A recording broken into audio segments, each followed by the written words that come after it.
music made me smile. Some people call it rhythm and soul. I could never get enough of this kind of stuff, cause I think they call it rock and roll. And I say roll. Come on everybody, cause we're down with the rock and roll.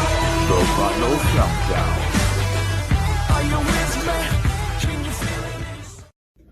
Hey everybody, welcome back to the Final Countdown. I'm Peaches. What's going on? Yeah, you guys see it. It's right there. Yeah. Take a look. Take a look at that sweet winger shirt. How are you guys doing? You guys, I haven't made a video for quite some time now. We've been really busy all week, and last weekend we went to a couple of car shows with the Champagne Supernova. Yeah, our 1972 Chevy Nova car show, or show car. And it just so happens, you guys, we went to 2 car shows last weekend and we won a trophy. You guys, we won a trophy in our class. Saturday, right around noon, the car show got rained out, and we're like, this sucks, you know, because you can't enjoy yourself for the whole day. But we got the car home. It didn't get rained on, so that was good. But yeah, a couple days later, here we got a phone call from a guy from the car show, and he says, hey, come and pick up your trophy. I'm like, what are you talking about? And he's like, you bet. There you go, man. So yeah, super proud, super happy. I'm glad. It gives me reassurance because it kind of tells me that I picked a good car when I bought it. You know what I'm saying? Just a great little ride. But you guys, other than that, been super busy, and I thought, just to make up for lost time, okay, I thought I would bring you guys a super awesome episode this week. You guys, there's a guy in my collection, that's right, behind me, that I am a super huge fan of. I keep coming back to him time and time again because I think he is an absolutely awesome performer. The music that comes from his backup band, no matter what time it has been over the last 20 years, has been absolutely pure and awesome 80s metal, okay? This video that I'm making for you guys today is probably not going to be one you're going to probably see in the music community very often at all. Why? Because a lot of the records from this guy are hard to come by, okay? And they can get a little spendy as you get through the years. But the other thing, too, is that, you know, this performer gets a lot of love from a lot of the metalheads in the music community, but he's not too popular among a lot of the people that don't, you know, get into 80s metal or whatever. They're into just totally different genres. So today, without further ado, you guys, let's get into my Ozzy Osbourne collection. You guys, I'm not going to include the tapes. I'm not going to include the CDs because this video is going to be way too long, okay? So without further ado, let's get started with Peach's Ozzy Osbourne collection. You guys, Ozzy Osbourne, what can I say? You know, the guy, he headed up the Black Sabbath band for a long time. It's how he got his start. Did several albums with them. But you know, you guys, I'm not really a Black Sabbath fan, so to speak. I don't have any of their records, and if I have found their records, I have given them to people that really do appreciate Black Sabbath for what it is. But when Ozzy Osbourne started his solo career, he was a very unique individual. And as the years went by, I mean, the guy was making an album almost every year in his career. You know what I mean? So he was a very busy guy, but he was very different. He's a very different person.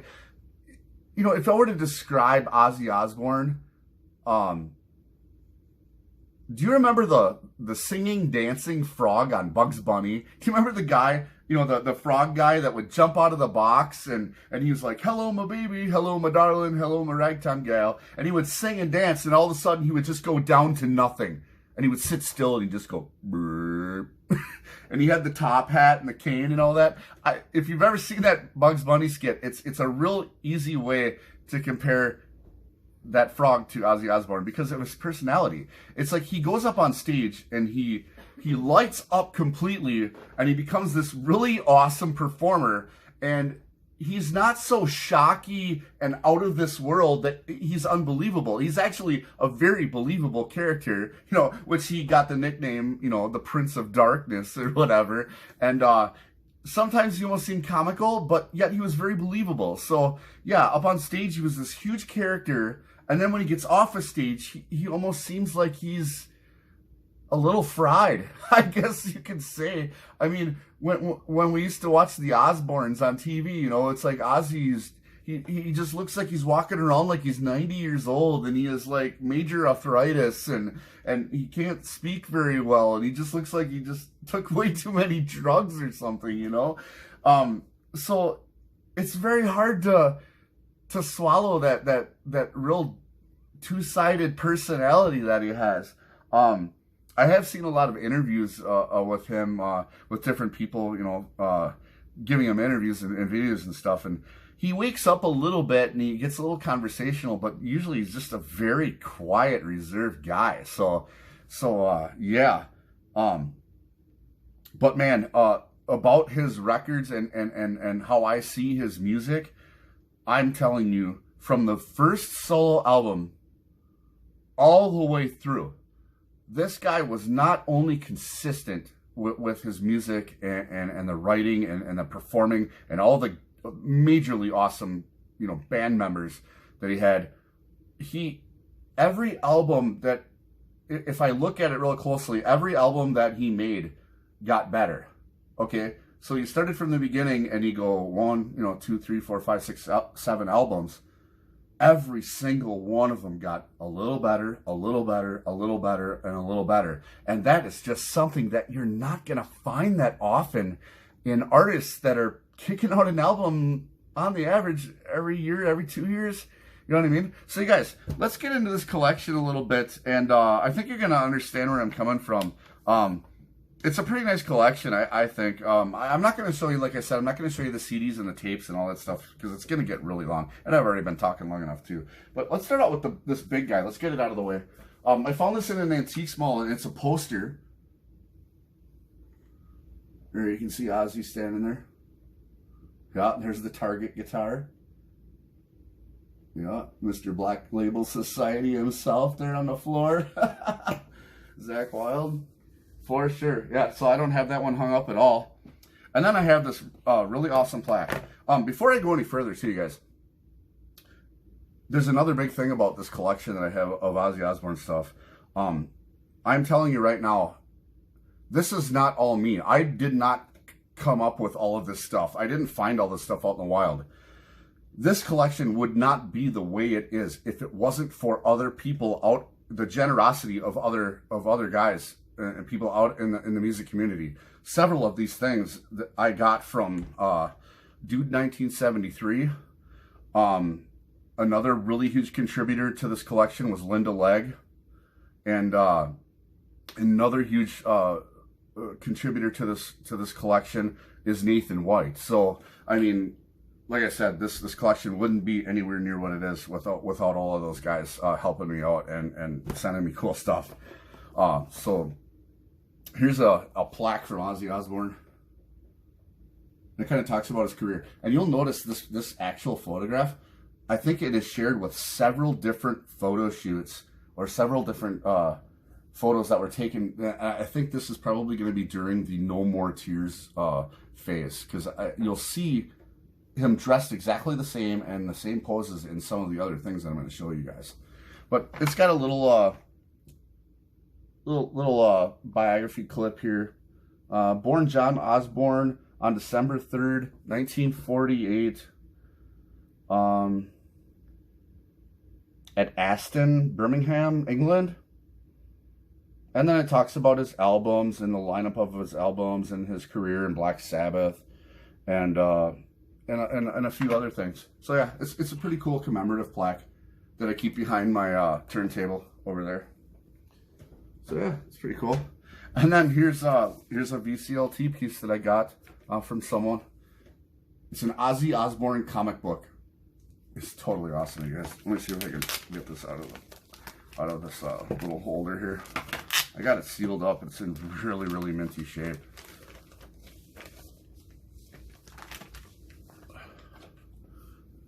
cover. And then if you see on the back, you'll notice that photograph again. It's a very, very similar photograph to what I just showed you on the plaque. Same pose, same bracelets, necklace, all that stuff. So it's going to be around that No More Tears album. And I think this comic book is from that time, actually. Pretty cool. I'll get you guys kind of a little close up of that a little bit. Yeah, what a performer he is.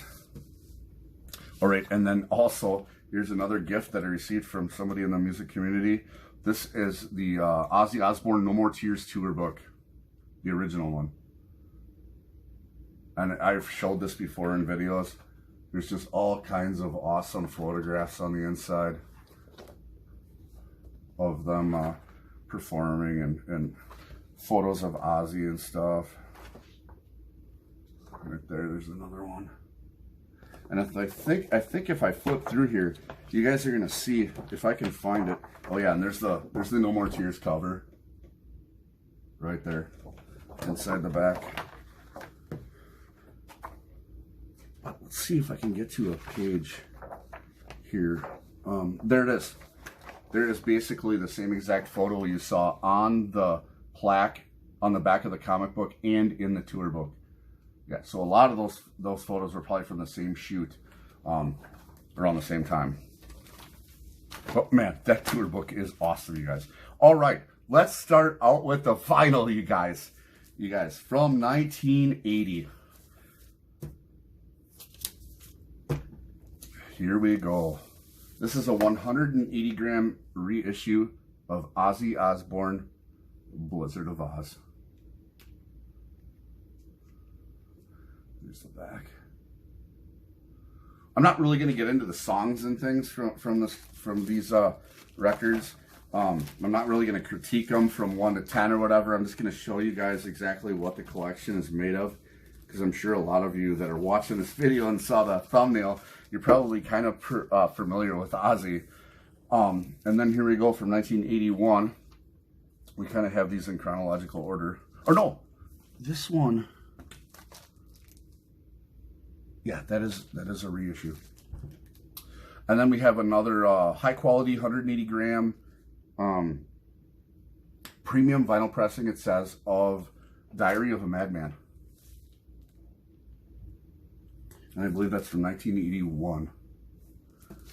And we can get,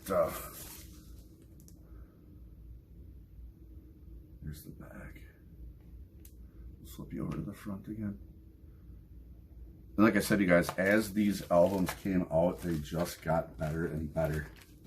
That's my opinion. And I'm going to let you guys know what I think the Pinnacle album is. Can you guess? Can you guess what the Pinnacle album is? All right, you guys. And then now from 1982, we have Speak of the Devil. This is an original copy. And it is also a gatefold. So we'll get you guys a shot of that.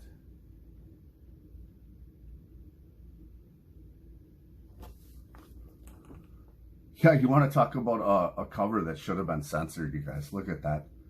That's way worse than the Poison album. And like I said, I think this was back in 1982. Look at that picture. Way worse than the Poison album. And then you guys, most of the time when you see Ozzy's vinyl records, you're gonna see this this label right here.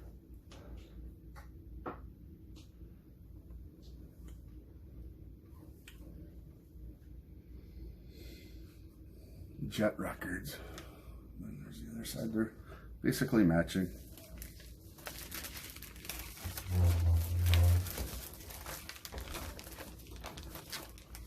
Okay, and moving on.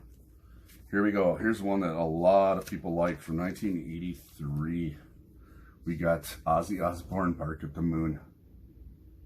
You know, a lot of these records, man, I used to see these a lot out in the wild, and not anymore. Not anymore. There's the back.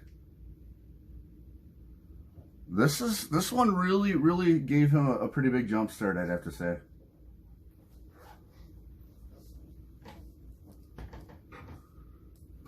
photo. That's just crazy. He was really making a name for himself, you know, and I'm not going to get into the story of him biting the bat heads off and all that stuff and the blood and the guts, because you never know what to believe. Some people say those stories are true about that, and some people say they're not. And then I think Sharon had a story one time. I saw an interview about how he walked into a record company's office and they released doves in there or something, and he just bit the head off of a dove or something. I don't know. It's just, you just don't know what to believe, because the stories get pretty crazy.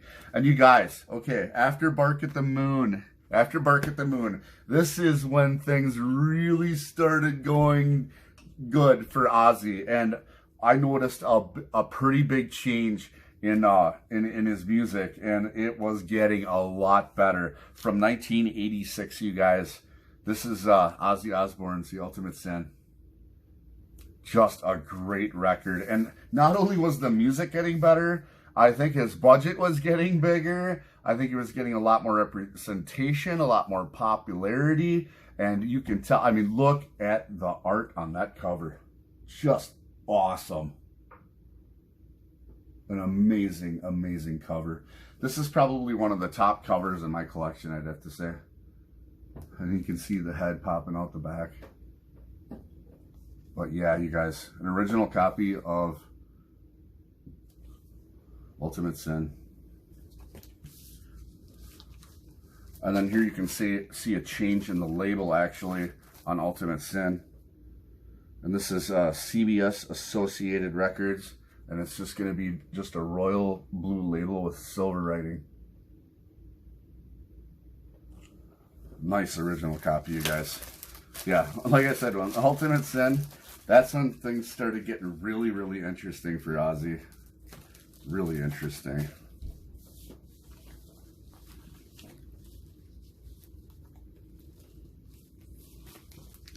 See if I can get that back in there.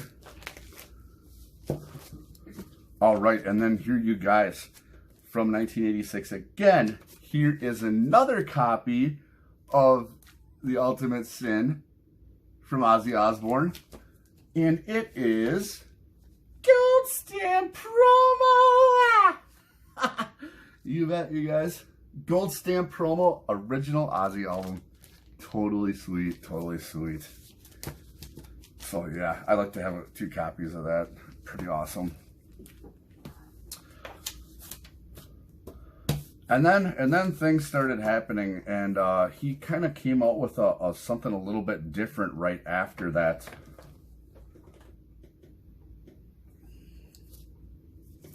And I believe this was, yeah, a year later. A year later he came out with this one. This is Ozzy Osbourne Randy Rhoads Tribute. You guys can see the front cover on that one. And this is also, I believe, a gatefold. It's going to be still on that blue label that I just showed you. And then there's the front. And then there's the back. And there's just a whole bunch of songs on here that were previously done with Randy Rhoads as the lead guitarist. And this is the part of the really interesting thing that I was telling you guys. You know, Ozzy Osbourne was such an awesome performer to me, but then, like I said, it was the band members as well. I mean, he picked out some of the most amazing guitar players you've ever seen before to lead up his band. And not only that, you know, he had the rest of the bass player, drummer, all that stuff. And these guys just solo led the show all by themselves as lead guitarists. A very, very interesting, different way of doing music. Like I said, it just kept getting better. Just kept getting better. And then in 1988, I don't know if you guys remember this, and this is really hard to find, you guys. Seriously, I've never ran into this before, other than one time. Do you remember the duet that Ozzy did with Lita Ford? There it is, the 12-inch single, you guys. Close My Eyes Forever. Lita Ford and Ozzy Osbourne. Woo! You can see that pretty good. And then it's got this real bright pink back on it. Lita Ford. Yum, yum. And I remember that song was on MTV all the time. All of the time. I don't really understand the whole thing, though, with Ozzy and Lita Ford. I don't know if he must have been trying to maybe help her restart her career or something, or I can only guess. I don't know why those two came together for that song. I'm going to have to study up on that. And then, you guys, after that, when was this? 1988? 1989? I think, yeah, 1988 maybe?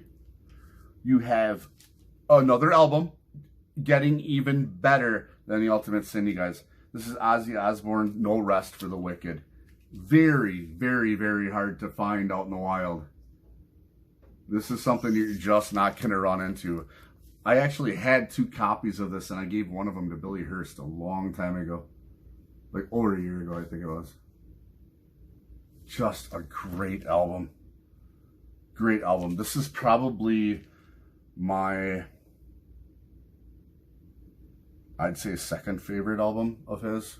Third favorite. Somewhere around there. I'm not going to put them all in order, but yeah, this one's ranking pretty high for me. Pretty high for me, you guys. And even the artwork on there too. Just great. He was really gaining a reputation out there in the music community. All right, and then in 1990, you guys, he must have been doing quite a bit of touring,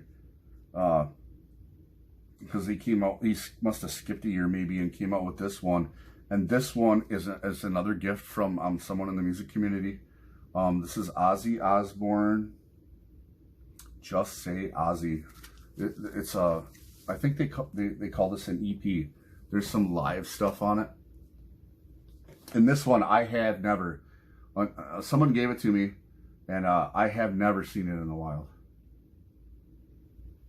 And I think it has some live music on it. What do you got here? Side 1, we got Miracle Man, Bloodbath in Paradise, Shot in the Dark.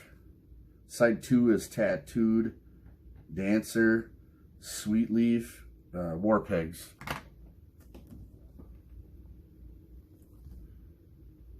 Like I said, never seen it in the wild. Very, very rare. I mean, you guys, as we go on here, these are getting pretty much unobtainable unless you get them online. If you find one out in the wild, it's a 1 in a million. Big time. All right, and then after that, you guys, this is what I would consider Ozzy Osbourne's pinnacle album. Not only do I think it's Ozzy Osbourne's pinnacle album, it has some of his best songs he ever made. And it was the year I graduated high school. So yeah, triple whammy on that one. You guys, here is an original copy of none other than No More Tears. Yeah, that's why they call me Mr. Tinker Train. Mama, I'm Coming Home. I'm telling you, so many awesome Ozzy Osbourne songs. And this is where, this is where everything lit up. This is where everything got really, really professional, really well produced. The songs were completely awesome. Let's see what the rundown is on this. Mr. Tinker Train, I Don't Want to Change the World. Love that song. There's not a bad song on here. Mama, I'm Coming Home.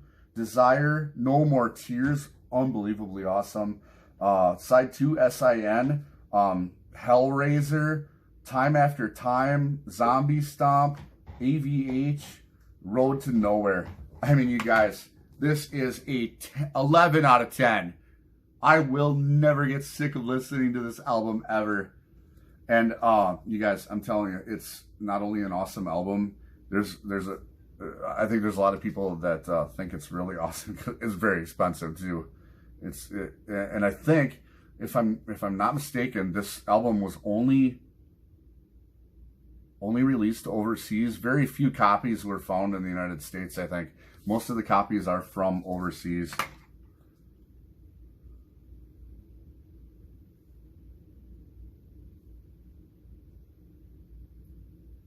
Yeah, I don't remember where this one was from, but it's definitely a foreign copy for sure.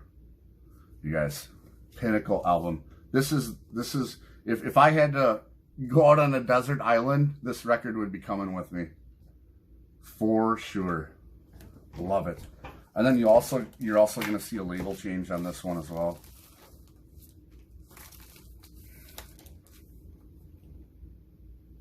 And that one says Epic on there. Maybe I can see where this one was made.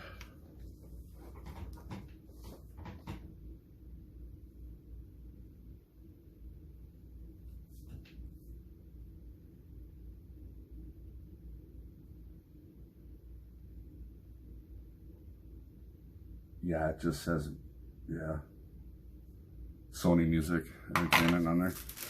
But yeah, my favorite Ozzy Osbourne album. And you guys, you're going to notice that I don't have all of the Ozzy Osbourne albums because they are basically extinct. I mean, there was, once he got past No More Tears, I think the CDs were here, the tapes were here, but the records were not. They just stopped making them in the United States. I think the stuff was only available either very rarely in the United States or for the most part overseas, past the No More Tears album. You just couldn't get it. Couldn't get it at all. And the prices reflect it now. A lot of these ones past No More Tears, I mean, No More Tears easily gets over $100. And if you go above and beyond that, even some stuff from the 90s, some stuff from the 2000s, after 2010, you're talking $200, $300, $400 for those records. And I just happen to have one of them right here that I received as a gift from someone in the music community, and it is a still sealed copy. I don't remember ever seeing a copy of this that was still sealed. I've only seen it online, rarely. And this person in the music community was unbelievably gracious to give this to me. And here is an original 2010 copy of Ozzy Osbourne Scream. This is a double album, and it is still, and it's originally sealed from 2010. Just amazing. I just can't break the seal on it yet, you guys. I can't do it. I love that song, Scream. Look it up once. It's cool. A lot of you guys might have this on CD. But yeah, this is the feast your eyes moment. I love it. I love it. I love it. Yeah, probably the centerpiece of this whole collection. And then you guys, another gift from someone in the music community. Like I said, this collection was built on other people, definitely out there in the VC and the music community. And here is a brand new copy. I believe it was sealed when I got it from Linda Legg, and it's Memoirs of a Madman. This is another double album that you're just not gonna see anywhere. This had to have been an online purchase. It's just, it looks like this really cool, like, old photo album. It's got this really cool, like, textured leather look to it. It's not textured on here, it's just in the photograph. It looks like an old leather binder. Just great. And you guys, what's really great about this is kind of obtainable on vinyl, okay? And if you are an Ozzy Osbourne fan, this is going to be one you should get, because you're gonna reap the benefits of a lot of the different albums that he had, and you're gonna get stuff from No More Tears on here. Even if you can't find the album or you don't have the full album on vinyl, you're still gonna get songs from No More Tears on here. And I think one of the songs on here as well, he sang a duet with his daughter. You know, when you saw the Osbournes, his daughter that was on there. You got 4 sides here, 2 albums. You got Crazy Train, Mr. Crowley, Flying High Again, Over the Mountain, Bark at the Moon, The Ultimate Sin, Miracle Man, No More Tears, see? Inside C, you got Mama, I'm Coming Home, see? Yeah. Road to Nowhere, yeah. Perry Mason, I Just Want You. Side D, Gets Me Through, Changes with Kelly Osbourne, right there. So that's the duet he did with Changes with Kelly. I Don't Wanna Stop, Let Me Hear You Scream, from the Scream album. So you guys, you're getting, yeah. And then Paranoid, live.